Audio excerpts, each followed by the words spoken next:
Good morning, good morning. It's Wednesday Wisdom, regardless of the internet. We're here. My internet has been playing up a little bit, but we're still here and it's all good. So we are here with the beautiful Helen Rowlands and really loving the deep dive that we're having with you, Helen. Thank you. Yeah, it's been really beautiful. So today we're going to be talking about blueprint personality types again and how you can work with them, and I'm assuming in a business capacity. Is that correct? That's right. Yeah, we decided we'd talk about business. So I just wanted to give a little story to start with. I was doing jewelry party plans. As you do, you try all sorts of stuff. Yeah. And I trained with the owner of the jewelry business, and he had just the most amazing understanding of sales techniques, but also personality types. And one advice that he gave me was do your demonstration, show the jewelry, get people to touch it, feel it, pass things around, all that sort of stuff. But when you finish showing your jewelry, move away from the table, let those that want to try it on, they'll talk each other into buying the jewelry. But this was the piece of advice he gave me: go and sit with the person who's sitting away. I would do that. I would go and sit with that person. I would not talk about jewelry. That was another part of his advice. I would say hello to them. I would get to know them. And they would often become my biggest customer, and they would sometimes even book a party, because, that's one of your goals, is to book a party from a party, because they were the energetics. They were the people who felt overwhelmed. They couldn't be at the table with all the grabbing and the carry on and the trying on. They needed some time and space. Yes. Yeah. That was me. Yeah, that was some of the best advice I ever got given. And as soon as the table cleared and all the other women at the party would come and start nattering and having their cup of tea and stuff, those people would go to the table and just very quietly look at a few pieces, and really consider their purchase. But that to me is a beautiful example of working with the energetic. They need time, they need space, they can be overwhelmed when there's too much going on. So that to me was one of the best pieces of advice that I was ever given. I'm a high energetic and I can easily get overwhelmed.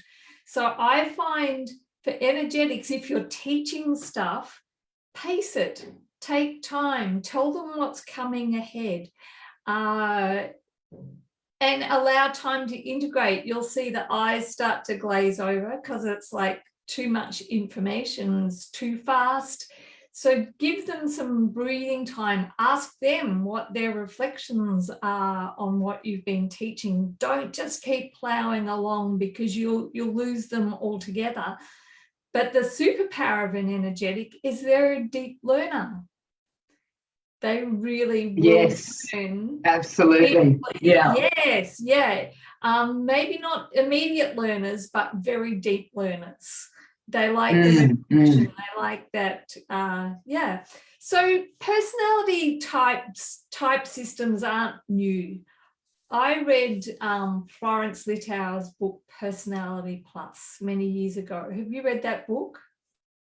No, I haven't, but I'm reflecting on some of the stuff you're saying already. Yes. Yeah, it's very interesting. My mum used to do linen parties. That's how I grew up, with her doing linen parties. Yes. And she would do that, but I think just unconsciously.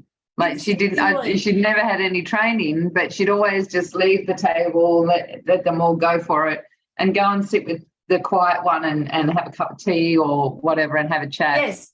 Yeah.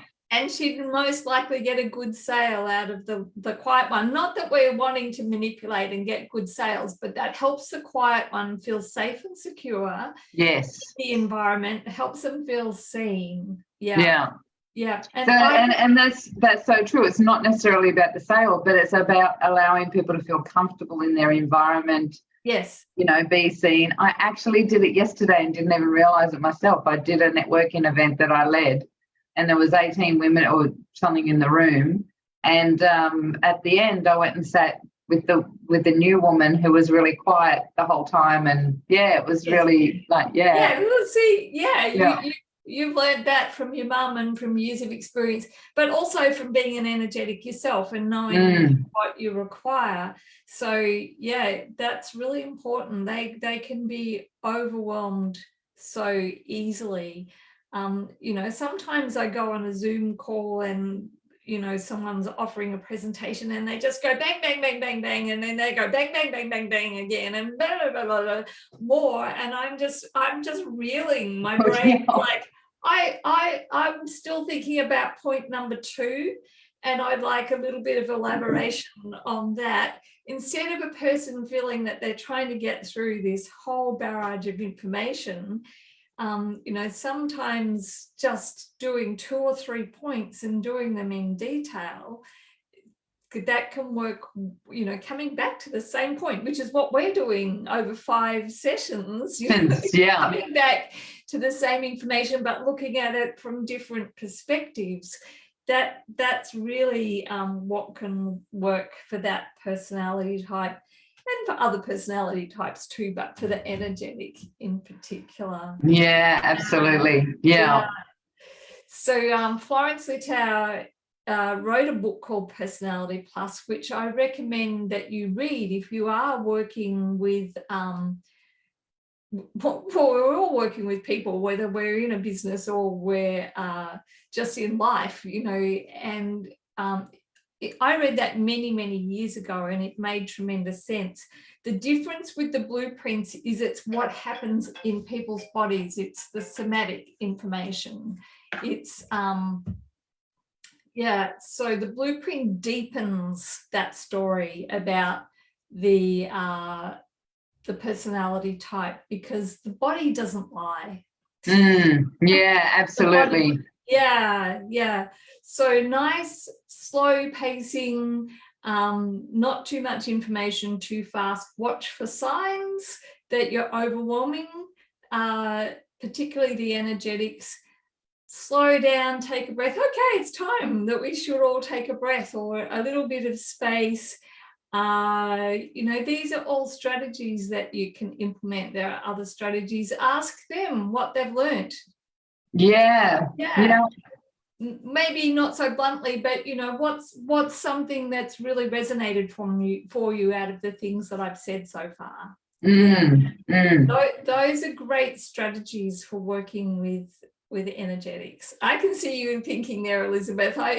It's really funny because yesterday I'm a leader for women with altitude down here in the Illawarra area, and yesterday I impromptu had to run the group because the other leader had something happen and blah blah blah, and we had a panel, so it was just like I had to jump in, take over, do the thing.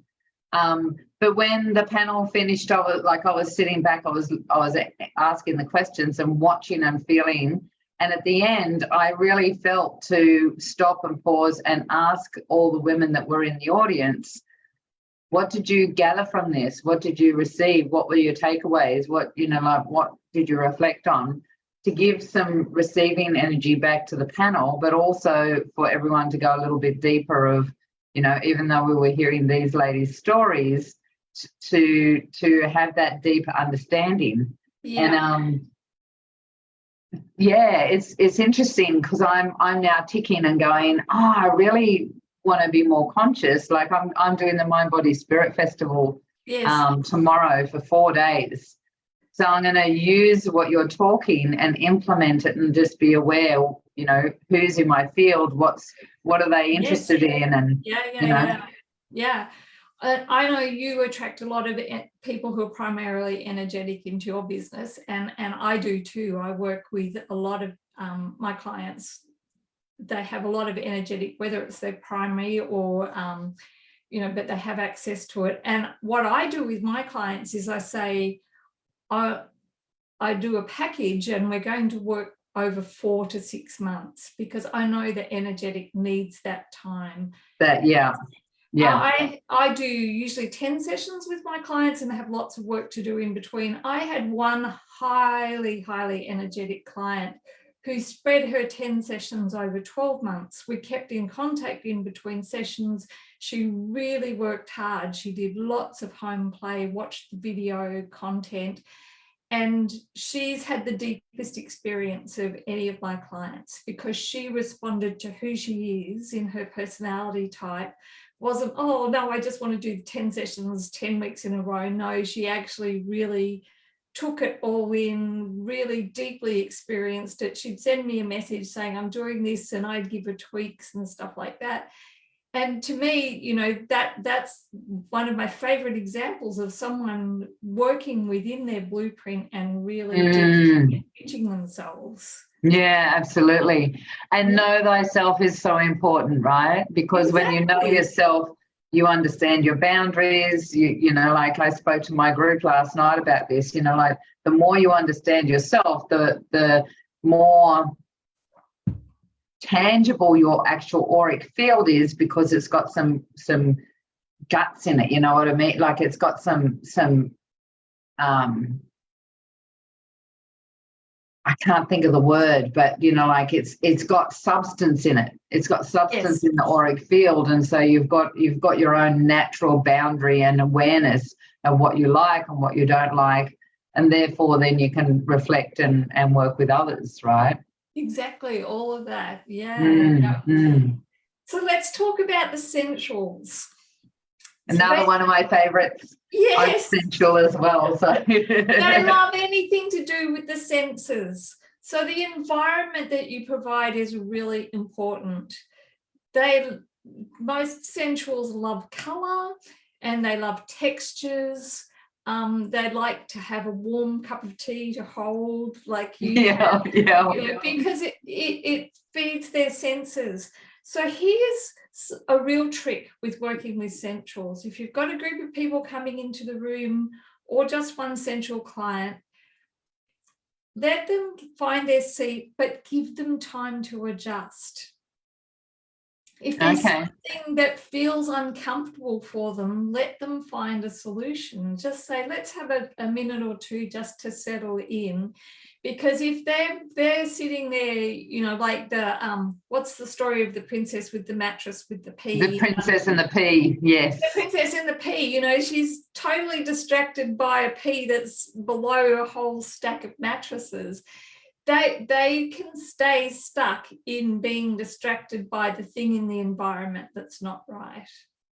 And it could be something in the environment that you provided. You can watch them, and they're just totally distracted by looking at something because it's not quite right. Yes, And you can say, I'll move that vase, or I'll do whatever. But honestly, if you don't let them adjust the environment and have the environment that really they feel settled and comfortable with, you can speak all you like.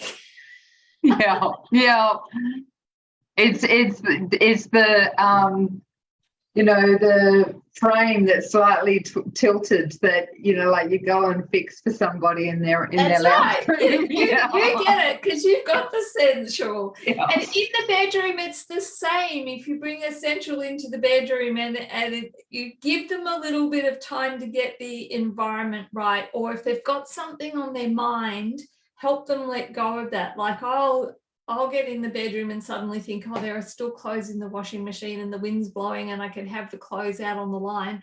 So I either need to go and do something about it, or I need to acknowledge it and say, okay, the clothes can wait. There'll be wind tomorrow, Yeah. Yeah. Complete it somehow in your own head, yeah. That's right, because those little things can be worrying about all of the tasks that need to be done. So again, it's that opportunity to adjust to the new environment, to let go of the things. You can simply say, you know, we're here now, let's just let go. Yeah. Yeah. We don't need to think about kids and family and all those sort of things. Although you've got to be careful saying those words, because that might start them thinking about kids and family, but it's orienting them to the space that they're in. Even a little, you know, let's all get present right now. Take a nice deep breath in, breathe out. Get their hands onto their own body makes a big difference. Yeah. Yeah. Yeah, because they'll sink into their body as soon as they're touching themselves in any way. So yes, I love essentials. Here am I. You can pick me as essential. I'm always wearing colours. I have the curvy body shape. I touch myself. I'm always flicking my hair. Me too. Remember how I look. Yeah. Yes. But they're lots of fun, our essentials. They're very cuddly. They can cuddle you, you know, they love physical touch in that way. Yeah. Hence being a massage therapist for 20 odd years, right? Yeah, exactly. Yeah. Because it's a both way thing for someone like you. Yeah. Yeah. You enjoy that contact too. Yeah. Yeah. And you know, became good at it because, you know, like just loving feeling, you know, how the muscle moves and, you know, like, I could never do relaxation massages. I always, there's a knot. Like, I got to get that knot out, right? Exactly. Yeah. Yeah. And I don't know if you've experienced this, but essentials can tend to ooh and ah a bit on the table. I have to zip that because sometimes it upsets the massage therapist. But yes. And not just on the massage table, actually. Yes, I'm into my oohs and ahs. Yeah. So let them get excited about things. Let them really, you know, you might be demonstrating something. Essential will want to touch it. They'll want to feel it, you know. Yeah. They'll want to have the lived experience of it, not just the intellectual experience. That's their way of integrating. Yes. Yeah, it's good to know, right? Because there's so many different dynamics, and if you're feeding all of the different blueprints, you know, I'm thinking about my stall that I'm just about to have. Yes. And you know, we've got posters which are visual, you know, aesthetic. We'll have beautiful, comfortable chairs to sit on when I'm doing a reading. We're going to have a little, you know, like greenery and colour, and I'm listening and taking note. Yep. So these, always remember, these aren't gendered too. Yeah, So absolutely. there are energetic males. There are as many of them as there are energetic females. They just are not culturally accepted as much, but they do exist. The sensual males, they're more accepted because they love food and they love, you know, so the McDonald's uses them in ads all the time, you know, because, you know, the round shaped male, they just love anything sensual. Yeah, it's interesting because as you say that, I think that, you know, like without you know, generalizing too much, but I'm thinking about the Italian man, you know, like Italian men, you know, very sensual. Sensual. The whole culture is quite sensual. They're not ashamed of wearing fragrances, and they will be immaculately dressed. And with toning colors. I'm just visualizing, you know, the Italian man, and often shapely. When you think of Pavarotti, or, you know, that they can be quite a shapely build. But yes, they will put a lot of effort into style. Really looking, so maybe the mix of sensual and sexual sometimes for those. Yeah. All right, so the sexuals, they don't like fuss and bother. They like everything to be straightforward. They're visual, so your posters are great. They're strongly visual. They get a lot of turn on from visual images. Yes. So the shadow side with the sexuals is that they can feel a lot of shame because they're so straightforward about things. And they can sometimes withhold information. They can be like the card player that holds their cards very close, and the poker player that has the face. Because they're taking stuff in, but they're not going to let you know easily what they're thinking and feeling. So the skill with working with them is to help them feel comfortable that they're seen straight, but just be straightforward, no fuss. Don't do flowery stuff, yes. And again, there are as many female sexuals as male sexuals. So that, to me, it's like the real estate agent, the type of person. They become self-employed very often because they don't like to be told what to do. Yes. And like their own structure, right? They like their own structure. They like to make up their own mind about what they're going to do. So a good question to ask them is, now you've got that information, what are you going to do with it? Yeah, right. Okay. Yeah. If it comes out of their mouth, if it comes out of their mouth, they're likely to engage in it. Yeah. Whichever way, whatever decision they make. Yeah. But don't ever make the decision for them. Yeah. Yeah. They give themselves so good to know, right? Personalities.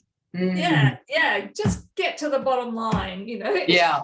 I don't need all these flowery stuff. I just want, the facts. The facts, yeah. Yeah, give me the facts. Yeah. I didn't pay all this money to come and learn all this other stuff.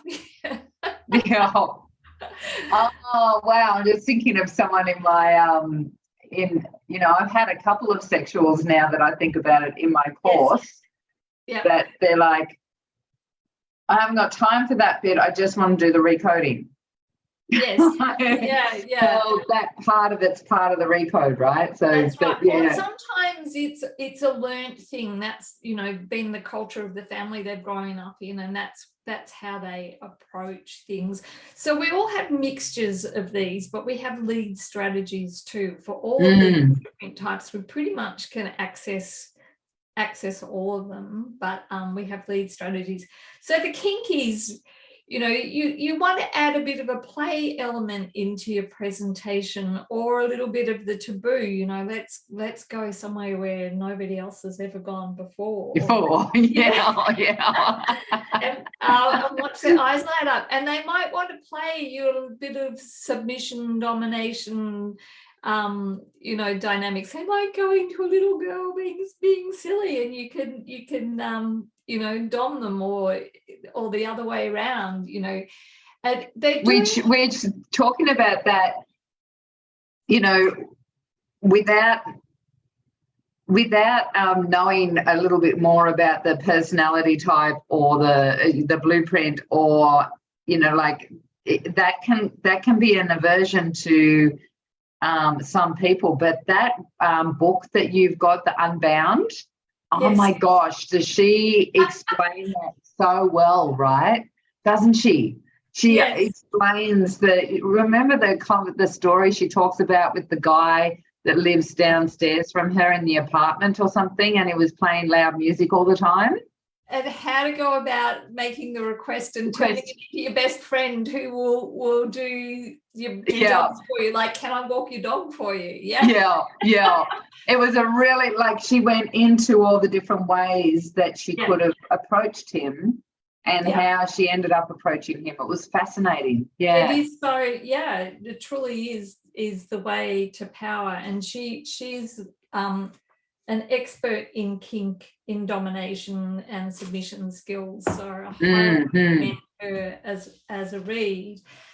Yeah, so you don't want to bore the kinkies either. They need interest, you know, they need some, yeah. They also have that shame piece. They can feel ashamed of how wild they can be, and how wildly they see the world. So it's really good to affirm them, you know. Hey, you know, that the kinkies sometimes give themselves away by the way that they dress. Okay, so share a little bit about that. Like, I be out there in a, you know, eccentric. The bow tie, a collar on, some pretty wild sort of earrings and stuff like that. And you know, you might have a tendency to draw back from that, but if you can move out towards that and say, hey, wow, you're looking awesome today. Or, you know, ridiculously high platform shoes, or, you know, something that's a bit Lady Gaga. Something that's a bit out there. Then the last group in my personality typing system is the shapeshifters. And they can manage massive amounts of stimulation. If they're a together shapeshifter, got that act together, they love variety. So, you know, your store, you've got variety there, and you watch them. Oh, isn't that gorgeous? And oh, wow, and look at this. And if you're doing a presentation with a shapeshifter, you want to mix it up a little bit. You want to change from, you know, maybe a little bit of a meditation style, and then something where there's more touch, and you know, then let's get to it. And you watch the shapeshifter just go with you, you know, way through. The more you talk, like the more we've gone into depth with this in the various different times that we've come together, and, you know, we did the 5-day challenge and all of those things, the more I'm starting to recognize myself as a shapeshifter. And not maybe in the bedroom, like, you know, like definitely energetic, sensual, but just in everyday life. Like, I've got a really high capacity for stimulation. Like, there's no way I could have run 2 businesses and dealt with mum in the way I had to deal with her when she was, you know, I was living at her house and looking after her, and the things that were going on, you know, like, was just like, and I can go from one thing, finish that, bang, and into the other, like, and I need that variety. Enormous nervous system capacity, but you like to do different, you wear a lot of different hats.